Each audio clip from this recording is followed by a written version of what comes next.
Dude, imagine clicking on this video and this is what the first thing you see. Like, what?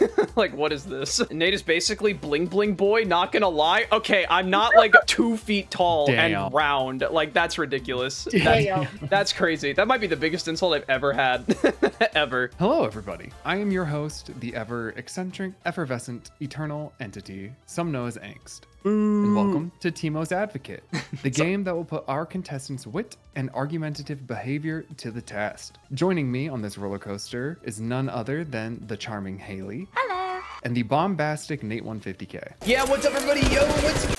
For Teemo's Advocate, here are the rules. I will randomly select from a list of League of Legends hot takes. You will be assigned one side of the topic and will have to debate why your side of the topic is the objectively correct opinion. Each contestant will have 90 seconds to make their point on the hot take. You will earn points throughout the topic based on my own discretion and arbitrary reasons. Yes, this is a full game show based off of fun where I, the impartial judge, will let you win if I like the argument more.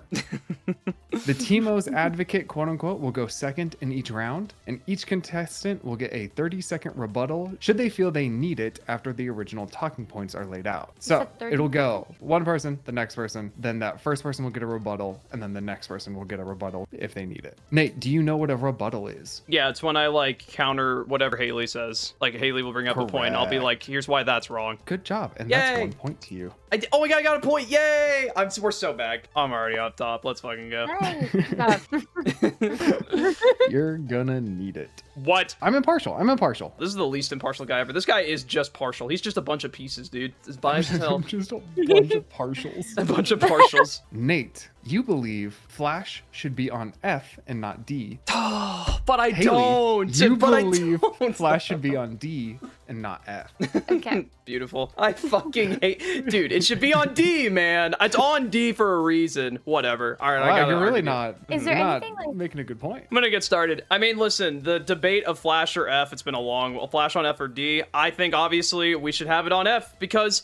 F for Flash, right? If we're gonna keep things thematically correct with our keyboard in the English language, we should line up everything with the letter that we use it on. So F's over here. Also, less of a chance to fat finger it, right? Because as most gamers, you know, you have WASD, you know, you're kind of hovering around that area usually because most of us play first-person shooters, right? So having it on F kind of prevents you from fat fingering it. Whereas if you have it on D, you're gonna just hit that shit all the time by accident, you know, because muscle memory. Your hand's all like clawed, you got like the claw grip. And then also not to mention you have extended flexibility from F to other letters of the alphabet on your keyboard. So having that at a distance helps you build a better muscle memory for better combos, optimizing your gameplay and reducing your fat fingers. There's my completely arbitrary debate on Flash for F. Vote for me. All flashes will be on F by default. You yield the rest of your time? I have more time? What else is there? 20 seconds. What else is there to it's one button. How else do I, okay. Maybe, yeah, no, that's it. That's all the time. I don't know what, that's all the time I got. You don't have to use the entire time. No, I'll rest my case. You know, I'll give Haley extra time because, you know, she's gonna need. All right, so I propose that Flash should be located on the D key. My proposition for that would be because, as you know, a primary large base of League players use QWER as their controls. And there's been a whole other debate about whether or not you should be playing with 3 fingers or 4 fingers. But the thing is, if you have Flash on D, both sets are accommodated by having a Flash that is closer and more optimal key to click for a better timed Flash. In other words, if you're playing standardly, you know, using QWER, D is statistically closer to your fingers to use whenever you find yourself needing the Flash. Because as we know, flashing in League is usually a split-second decision. It's something that you have to quickly either react to a skill shot flying at you or be able to quickly catch up to somebody who's about to get away and secure that kill. And again, D is statistically closer to QWER than F is. I concede the rest of my time. Okay. Love everyone's like, good answer, good answer. I mean, do I have a rebuttal? I guess I can't really say anything. I'm supposed to be impartial here. Go ahead, Nate, whenever you're ready. You get a 30-second rebuttal. So you brought up the point that on a QWER finger point, like a resting position of your hand, that the D key is closer to your F key. Your Honor, this is incorrect. I'm gonna bring up my keyboard right to my webcam. As you can see, if I hold all fingers, right, over the R key, the last index finger where your R key would land, Basic mathematics show the hypotenuse between a triangle is actually going to be the longest distance possible between like where your finger's going to go. The F key would actually be closer as it goes straight down, whereas you have to go in a diagonal position over here. Ergo, And that is time. Okay. That was also the exact point I thought. Yeah. So I was like, they're the same distance away. May I make a Haley, rebuttal? whenever you are ready, go ahead. So if you would have listened to my initial proposition, I did state that my intention of Flash being on D was to accommodate players who play with 3 fingers and 4 fingers. You are correct in saying that with 4 fingers, both D and Flash are about equal distance away, but for someone who plays with 3 fingers, which they would only have their fingers on Q, W, and E, and not R, it is closer for D. I can see the rest of my time. Okay, nice and concise. I like it. I like it. do I get a rebuttal boy. squared? Does that happen? No, you do not. You do not get a rebuttal. Damn. Otherwise, we will stay on the same topic for way too long. Yeah, we're here for an hour over this. Mhm. Oh man, you both brought up some very, very good points. I think I am gonna give the point to Haley though. I liked how. No! Listen, I'm a Flash on F believer, but I did like how concise her topic was, and I enjoyed the fact that she actually made a good argument. Did I not make a good argument? Well, I can't because Flash on F is. Wait. What was she arguing for again? She was arguing I for was D. She was arguing for Flash on D. Yeah, because D's correct. Like it's okay, fine, fair. You know I mean, what? it's That's not, but what. I mean, what? it Then does why go down did to you personal agree? preference. It does go down to personal preference. I like how you That's brought how up I the do QWER hand position. I brought up WASD, but that's I realized midway through my argument, I'm like, wait, first-person shooter players actually don't often play MOBAs. everybody's wrong. Flash is on F. It is just because it was the second summoner I equipped. So Judge, is he allowed to just say this blatant bias after giving a yes, point? yes, I can. Yes, absolutely. Is this To be allowed? fair- Okay, this one's kind of interesting. Haley, you believe that the 40-40-20 rule is real. Nate, you do not believe that the 40-40-20 rule is real. It's the 40-40-20 rule? Do you guys know what the 40-40-20 rule is? I don't think I Can you go over do. it one more time? The I don't think I remember rule it. and concept states in 40% of your games, you Yeah, this one. will always lose. Oh. 40% you will always win. And 20% are the only ones that you can actually actively affect with your gameplay. I'm basically gonna say it's a skill issue. Already give it you. Sorry, alright, wait, should I you just gave go your- in? Should I just start with my argument? No, it's not your turn. It's Fuck! Haley's turn No, I first. gave away my cards! I'm the worst debater Haley, ever. whenever you're ready. I'm the worst debater of all time. So as many of you have heard of the 40-40-20 rule, I personally believe that that is a very accurate statistic to live by when playing League of Legends. My primary reason is being the fact that this game is not a 1v1. This game has multiple faceted elements comprising mainly of the fact that there are 4 other members on your team with 4 other impacting roles. A large complication with that comes from the fact that other roles, such as support and jungle, may have a statistically higher impact than the ones that you're currently in. Thus meaning that you as an individual may have no impact on the game whatsoever, and the game is premeditated by other teammates that you have currently. Thus creating the 40-40-20 rule, where you lose 40% of games, win 40% of games, and then 20% of those games you would actually be able to have a creation in that statistic. I can see the rest of my time. Okay, Nate, are you ready for your Yes. spin on this? Yeah, I'm ready for my spin on this. Okay, so to get Whenever into you're it, ready. the problem with the 40-40-20 rule is that it's completely anecdotal and completely arbitrary and completely made up. We have seen time and time and time again, streamers, content creators, and even people that don't make content for a living consistently have a higher than 50% win rate in the highest of elos. So if the 40-40-20 rule was real in any capacity, these players would be perma-stuck silver all the time. As someone who has personally climbed to the highest ranks in other games, not League because I suck at League, it's not like this isn't the case. Like it's consistently been shown time and time again, you can actually have a positive win rate all the time. It is actually a skill issue, and you can play better, and you can win like a majority of your games. That's my point. Okay, The rest of my time. How much time You do guys- I have for rebuttal again? 30 seconds. So Nate, as you propose that many streamers tend to have a very high win rate consistently, you do have to consider the fact that eventually these streamers typically make brand new accounts to dive into rank, and thus they are playing with a pool of people that are significantly worse than them. And by that time that they reach their current rank, that 40-40-20 rule comes into effect, because you'll see them start to lose more and more games as their teammates get better and better at the game, thus having an enemy team that is also equivalently better. That was perfect. That was perfect 30 seconds. I was counting in my head. I was counting in my head. Holy fucking damn. Ballsy to multitask there. No, like, literally. I respect it. Okay, all right, Nate, go ahead. So even if we were to concede the fact that other streamers might make new accounts and boost their win rate, how does that explain any of the challenger accounts that are played on their mains constantly? These players consistently have a 57% win rate or higher in high challenger, like 1,000 plus LP, right? Like the 40-40-20 rule would apply to them. They're not special, and it doesn't, which is further proof to that. Like, this is a silly rule. This doesn't exist. It is literally just a skill issue per player, and you can still climb. You can easily have above 50% win rate consistently, easily. Fair enough. Fair enough. All right. Hi, I also damn near perfect on time. Oh my god, thank you. I think you both brought up some very, very good points here. I mean, to be fair, technically, Nate, you're not wrong, but it would still equate to, if you're good at the game, a 60% win rate. Is there a problem with that? Like, Well, just like, because 40 you'll always win, 40 you'll always lose, 20 you'll have an actual impact on the outcome. Yeah, I'm just saying that does technically equal 60. Anyway, So it could be flipped between either a 60% losing rate or 60% winning rate, is what he's saying. However, I think I do agree. It is a skill issue. It doesn't fucking exist. It's just cope. It's all cope. Yes. It's all fucking copium Yes. that League players feed themselves to continue playing their shitty game. Exactly. Yeah. Exactly. So Nate, you'll get that point. Yes. I was like, I definitely still believe the fact that like the game isn't solely on you, because like realistically it can't be with like 4 other people, but it definitely is one of those things like you're not destined to lose a game. No, absolutely not.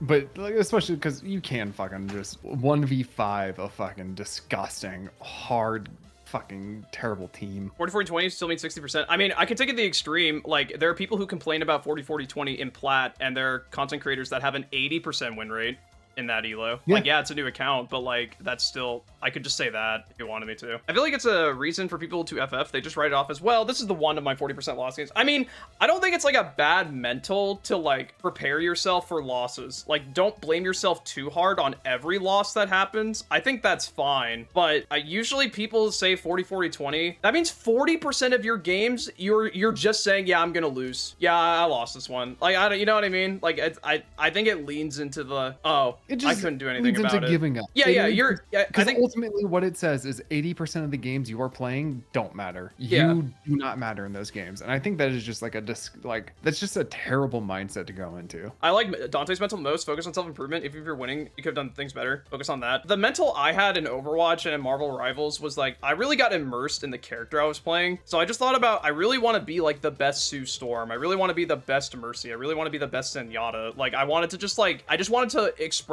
my love for the character through gameplay. And that's usually when I did the best, because I wasn't thinking about like anything else besides like, when do I hit trans? When do I do this? I'm not thinking like, 40% of the time I'm gonna lose this game. Like, why would you start your mental with like, am I gonna lose or not? Realistically, of course. Yeah, like whether or not it's a loss or not, it's kind of a waste of mental energy. Yeah, like you should be thinking like, oh, I locked in Yunara. How am I gonna CS against Thresh? You know, like how am I gonna avoid this skill shot? Like that's like your thoughts shouldn't be, am I gonna win or lose? Your thoughts should be, what the fuck am I doing in this game? Yeah, exactly. Oh my god. Haley, you're the Teemo's advocate. Hi. You think ranged top laners take more skill than other top laners. Oh my Nate, god. You think ranged top laners take no skill.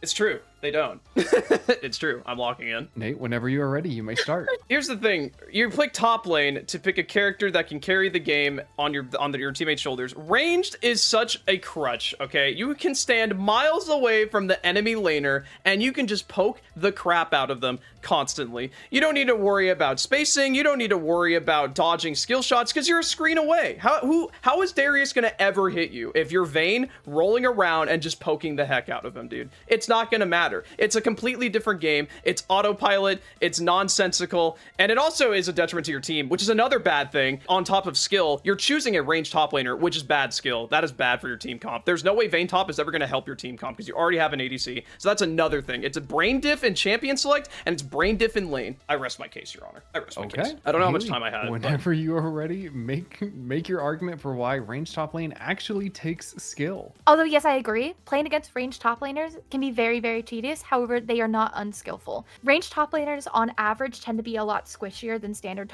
melee top laners, meaning that there's less leeway there whenever they make a mistake. That mistake could very lead to them getting popped instantaneously because typically ranged top laners are ADC-like people such as Vayne and Quinn, who have a lower amount of health and can get blown up instantaneously if they're caught out once.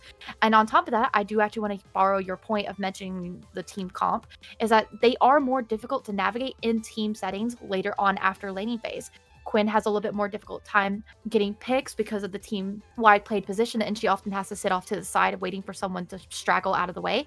And with Vayne, again, Vayne is basically essentially a second ADC, and she has to play very carefully and navigate those team fights very carefully because, again, for both of them, one mistake and they're blown up. I rest my case. Okay. Nate, are you ready for your rebuttal? Yeah. All right, here's my rebuttal. So you brought up the point that they have less HP and they're less durable, and that's fair, but it doesn't matter if you can never hit them. If you're a top laner that is traditionally a bruiser melee pick, if you can never land a skill shot on them because they're 2 screens away poking the heck out of you, it doesn't matter how much HP they have. They could have 1 health point and it wouldn't matter because you're never going to hit them. A Vayne that has minimum skill to express in their lane just has to stay in auto range, which to her is twice as long as Darius. So unless you burn all your sums, and in which case it's already a pain in the ass to do that anyway, which is, it requires way less skill. Time. Yeah. So, Haley? Nate, yes, I do agree. There is a lot of poke there to be had. However, there are items that the enemy top laners can build to accommodate that. And again, we are also not considering the fact that outside of laning phase, there is that significant skill increase gap there for ranged top laners because they're not melee tanks. They can't just run up into the team fights. They have to play very methodically versus a melee tank like Yorick who can just run to the front line. Okay. Your Honor, you're stinky. No, sorry, not Your Honor. My Whoa, Well, hang on. Whoa. Whoa, get him. I wasn't going to, but I'm afraid I'm going to have to give Haley the point here. Wait, because of that. I don't want to appreciate this slanderous talk. Anyway, personally, I do think ranged top laners do take more skill than other top laners. I think their positioning and everything does matter. I think they absolutely require a lot more game knowledge and game sense to be able to effectively navigate throughout the entirety of the game, not just laning. However, they're also shit to play against, and I fucking hate it. And Teemo, I hate Teemo. And Vayne, I hate Vayne. And Varus top lane? What the fuck? Who decided to allow this? Who did decide that? That's that ridiculous. was crazy. That was a really crazy era. Is it over It was a yet? horrible time. No, it's never over. Oh, No. of course. I mean, we're just kind of yapping, but I kind of agree. I don't think it's as skillless as people say because you do just make one mistake and you're instantly dead. Mm-hmm. Like a Darius low-key just has to press ghost and you have to pray that he just fucking has a brain fart before he Also- all-in kills you. Did I get that point because I actually argued well, or did I get it just because Nate called you stinky? I mean, both. I mean, that's the problem here is you're both arguing good topics and making clear and concise points. The problem is I'm having to also put aside my own bias. Yeah. Yeah, he called me stinky, and that was just the tipping point. All right. That's what Hey, you the gotta lock in, Nate. Stop calling the judge stinky. That's not a good way to get points, okay? We gotta lock in here. Okay. Nate, you believe that ADC is the weakest lane to play. Oh, too easy. Haley, you think ADC is the strongest lane to play. So ADC, the problem with ADC is that you the first 10 to 15 minutes of your lane phase, you as an ADC specifically have 0 impact on anything that is happening on the map. If your jungler makes a bad rotation to the jungle camps, to the dragon pit, you as an ADC have no power to make that play good. You will just die. You will fall over, you will die, you have no HP, your abilities are terrible early, your scale, every ADC in the game has to giga scale. You have no damage early on, you're giga squishy, and every decision that you make has 0 impact. You cannot roam on your own, you have no agency. Anything that you do on your own volition, you will be punished for. You will always be punished for doing a decision by yourself. No other character, no other lane has to deal with that problem specifically. That's that's all I got. All right, Haley, why don't you tell me why ADC is actually the strongest lane to play? So, although yes, I do agree with you, ADCs definitely have their weak points, especially in the early phases of the game, but that is purely a balancing strategy implemented by Riot because of the fact that ADC's power and their ramping up abilities come into play much, much later into the game. Let's take an ADC, for example. Let's just look at Aphelios. Aphelios is a ramping up individual in the game who's very dependent on having high amounts of farm to acquire items that thus then apply their effects on their abilities. For example, Aphelios really plays around that IE power boost, and that doesn't come until much, much later in the game. So although, yes, I do agree with you that there are moments where ADCs are definitely significantly weaker, it is because of the fact that they are the strongest role in the game towards the later half of an individual game. Because of their damage output being so high, they need to be mitigated in other areas such as health, defenses and their ability to actually be able to make plays. They need to be a lot smarter, they need to be a lot faster, and they need to be able to be in the right place at the right time because, again, they have such a high damage output that they couldn't be stronger in other areas. Otherwise, they would be outright broken. And I can see the rest of my time. Okay. All right, Nate. I mean, I'm not gonna lie. I'm kind of agreeing. I did play Aphelios for a long time, and two-shotting anybody was really funny. Well, let's see what you have to say about that. Yeah, so my rebuttal here is that the power scaling that Haley's talking about in the late game doesn't matter when they have 3 or 4 dragons or Dragon Soul, because this game is very snowball dependent. Like, the first 10 to 15 minutes, you really do not have a decision on whether or not your team will even be even. And if you're behind, the power that you might get by getting your third item, if you even do get your third item, is not going to be enough to overturn desperate situations like a 10-2 Darius top lane or a 5-0 fed mid laner. Like, the ADC by himself, and even if you are fed, even if things are relatively balanced, you again are a big target on your back. And if the top laner is time. I was about to talk about team positioning. Haley, go ahead. So yes, I definitely do agree that there is some struggle there with dragons, especially trying to get dragons early. But I will say, by your points, the enemy ADC is equivalently as weak as you would be. So thus, you guys are on the same playing field, and then it would come down to individual skill to acquiring those dragons. And thus, again, having those dragons later on makes you the most powerful role in the game by far once you get to those late game points and get those dragons, gold, items, etc. And it definitely, and again, it kind of comes down to like your individual positioning to be able to play against that 10-2 time. All right, some very, very good points. I like the points about Aphelios, one of my favorite ADCs to play. Again, two-shotting, man, getting that collector and then just two-shotting the enemy ADC. Great feeling, great feeling. I do have to agree with Nate though. ADC just fucking doesn't do shit. Thank you. Thank you. Yes. Yes. There's definitely some games where like I'm playing ADC and it's like I can win laning phase be so hard at 15-0, and then the Malphite topside is like also 15-0, and there's nothing I can do because he's full armor. Yeah. And It's armor crazy.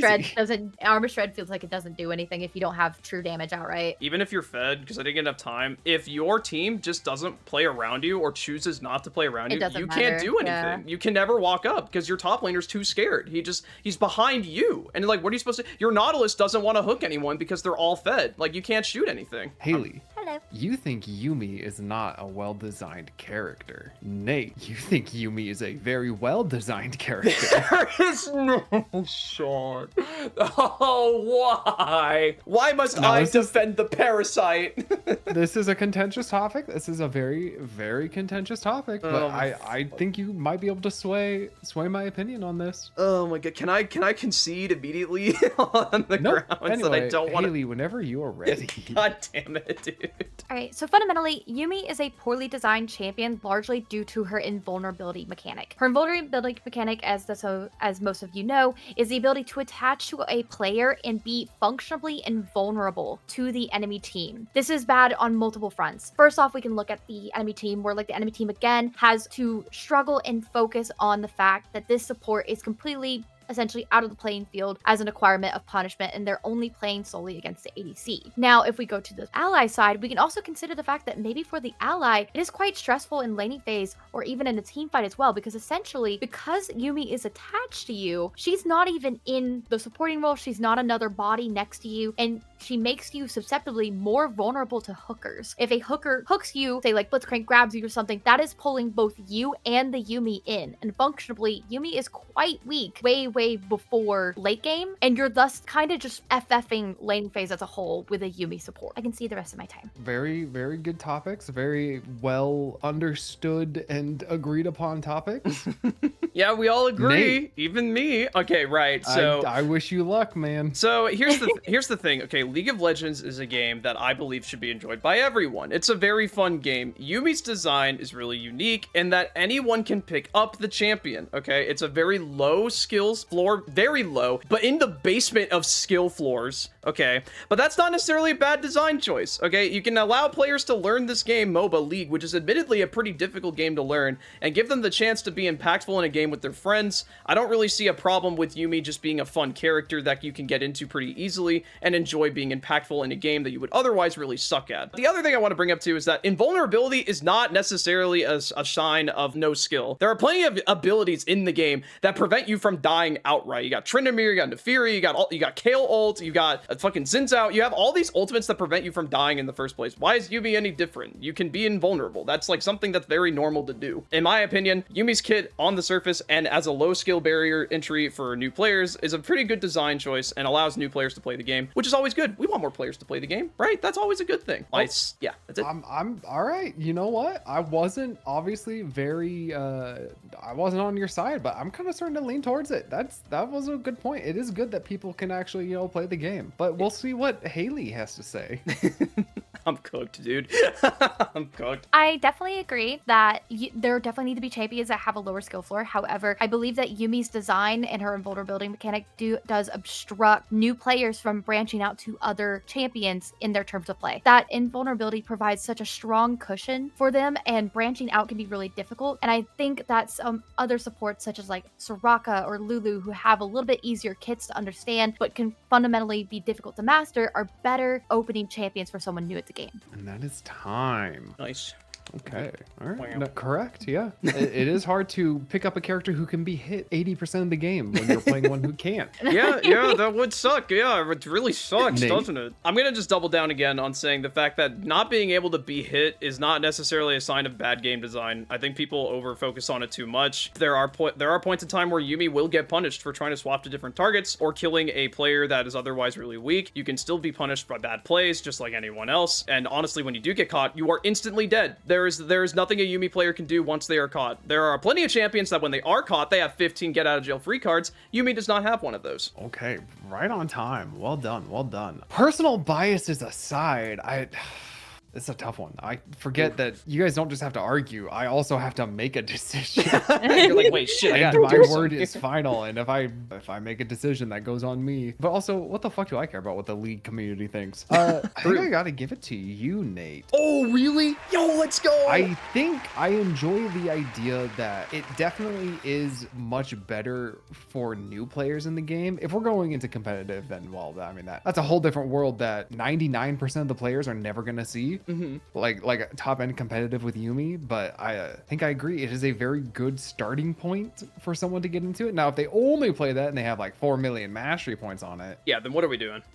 they need to go into fucking therapy at that point. But I think the only thing I don't like about her is how unimpactful she is when she's not attached to somebody. There was a time when Yuumi could like detach and retach like a lot, and that was like the skill expression, I guess, like constantly reapplying shields and stuff. Yeah, but see, her passive used to be that when you auto attacked an enemy champion, she would acquire like a 75 HP scaling shield with AP, and then she could reattach to apply that shield to the person. They could do Yuumi better though. I think that's like Absolutely. like, yeah, like we can all agree on that, right? Like it'd be kind of cool if Yumi's like Q empowered her other healing abilities or something. Then you get like rewarded for being good at landing her skill shots, and then the healing feels more validated for both players because it's like, well, she hit me. It's kind of like Soraka. Like, why can't they do something like Soraka Q? I don't know. I'm just spitballing ideas out there. Haley, you believe that in-game voice chat would help the community as a whole. Nate, you think in-game voice chat should never be added. Okay. Nate,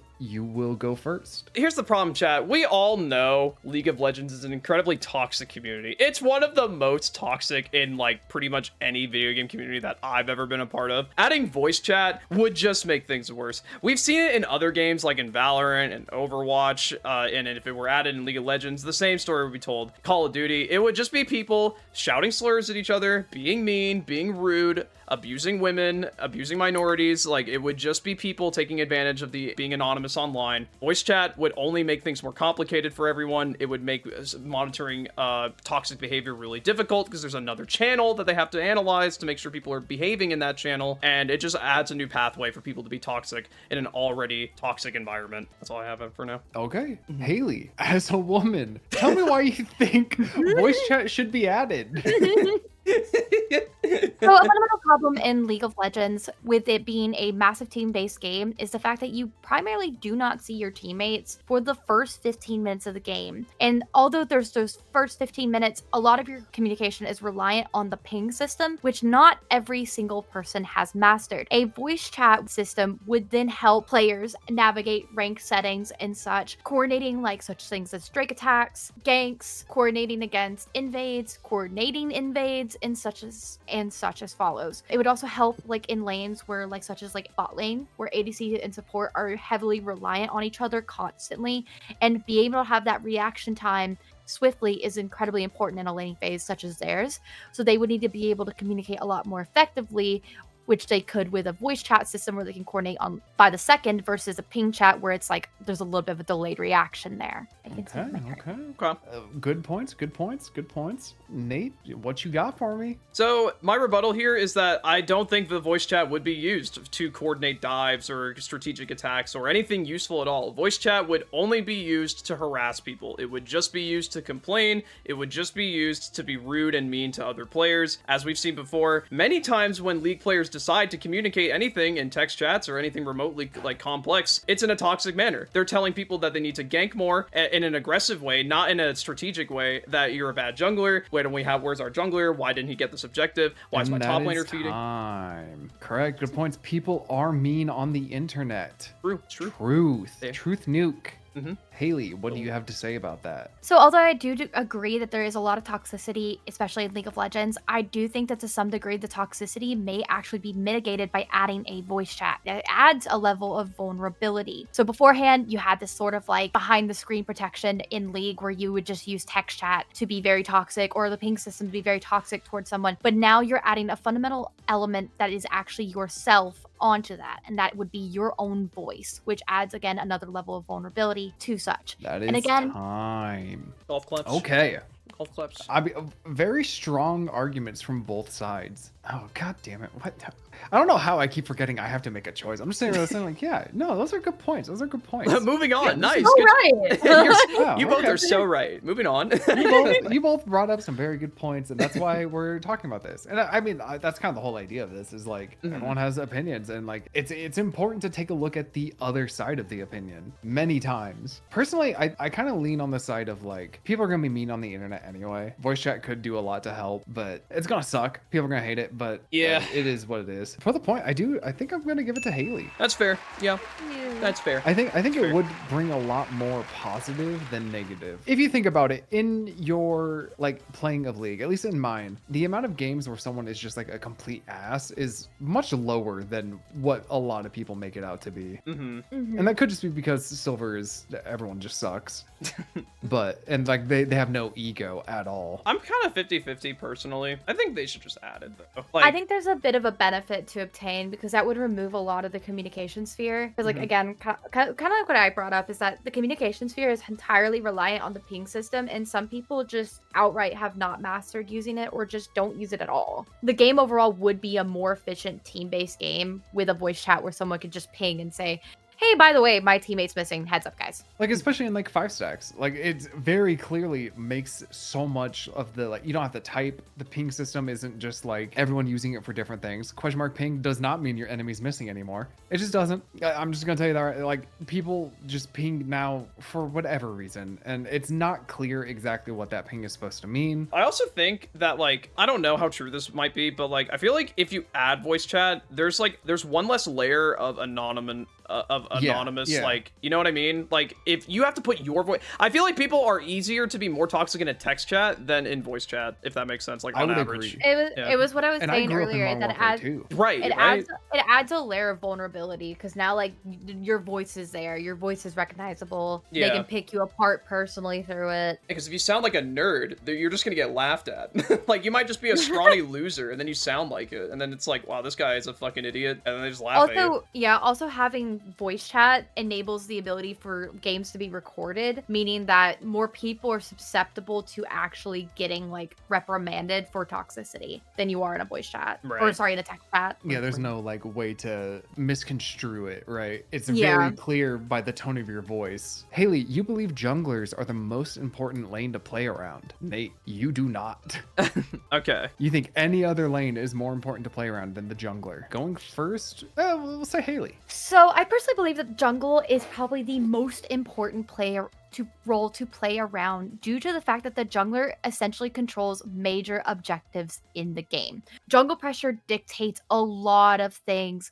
We can start real basic with like such as like collecting drakes and getting those extra padded stats, obtaining Herald obtaining Baron and obtaining the Elder Drake, having a strong jungler that you can play around and help get fed makes the game 10 times easier by getting those objectives. On top of that, having a strong jungler that you can play around adds to the pressure of the game. This means that your enemy team will not be able to walk up as bravely because they know that a strong jungler is running around. This ensures that you can push up the towers a little bit harder. You can usually get first turret through jungle pressure, which again obtains a massive gold swing for your team. And overall, you do just get more gold for your team again because of that jungle pressure with obtaining team-wide objectives, being able to push towers harder, being able to push waves harder, being able to follow up for ganks, follow up for invades, really push out that enemy team by having that strong jungler. Okay, good topics, Nate, I hope you've prepared a very strong counter argument. Okay, my argument is that jungle is not a carry role, it is a support role. We have seen many times in the highest elo and pro play, junglers very often are not the ones getting kills, they're getting assists, and they're helping their laners get fed. Why? Because when a laner is fed, they're allowed to roam and help with the team objective. If you play for jungle specifically, you will not be strong enough to fight off the enemy team that's playing for the laners rather than playing for the jungler. If you have a fed Graves on your team, that's great, but it's not going to help you at all if the enemy bot lane is 3-0 and you start the dragon against an enemy 3-0 bot lane, right? Because it doesn't matter how strong you are, they have a whole team around them. They have very strong laners, so your laners can't rotate because they're weak. They have to stay behind and they have to farm. So you should always be playing for the lane instead. And we see this again in top lane as well. A lot of times junglers will actually roam to the top lane to get the top laner fed so that they can create pressure on the other side of the map so that they can do the other objectives instead. This is called playing for lanes. This happens only when you play for lanes, not when you play for the jungler. If you play for the jungler, you're limiting your power and your gold to PvE, and PvE is not going to help you. You can only PvE so often until the laners start roaming, and if the laners are ahead, you're not going to be able to do anything as a fed jungler. You will just be steamrolled over. Okay, one of your longest arguments this entire time, and a very good one. Thank you. I agree. Yeah, laners do impact the actual game a lot more in terms of being able to take the objectives. However, Haley, as a jungler main, I'm sure you could tell me why that's just not true. So fundamentally, again, another major point is like, yes, there is that PvP element in there, but we're not functionally attuning to the fact that junglers just existing without the PvP element can make such a big difference. You tend to play with respect to the enemy jungler. Thus, having a very, very strong jungler of your own means that your enemy opponent is going to respect that, and you're going to have a further play against them without that added team PvP moment. They're just going to respect you outright. That is time. Good point. The fog of war is truly an enemy of itself. Nate, what can you tell me different about that? Okay, the thing about fog of war is that, again, if you play for your jungler, they're not going to be able to go through the fog of war effectively on their own. They are going in blind. You need your team, you need your laners to be strong so that they can help get more vision, so that they can help rotate to these objectives and secure vision. Your jungler being fed and playing around the jungler in the sense that they get stronger is not going to be helpful, because if their support is really strong, if the ADC is really strong, you're not going to have vision on dragon. You're not going to have vision. You're not going to have an advantage in the fog of war. That is time. Another good point. It's tough. Junglers just kind of don't fucking do shit anymore. Like, correct me if I'm wrong, but like the jungler role is just so team reliant nowadays. I feel like it is. Haley, am I wrong? Sadly, yes, I definitely agree. Jungler as a whole is incredibly team reliant. It is very much like if their team rotates for capturing Scuttle Crab, capturing Drake, there's nothing I can do. I think that's why I play Kayn though, because Kayn is like one of the best of getting in, getting out. Like I love like that rush of like diving head first into the dragon pit, stealing the Drake, and then just hauling ass right back out. Oh, I thought it was just because he was hot. It's also because I just actually really like his playstyle. Like I legitimately like the flexibility that exists in his playstyle. He's also hot.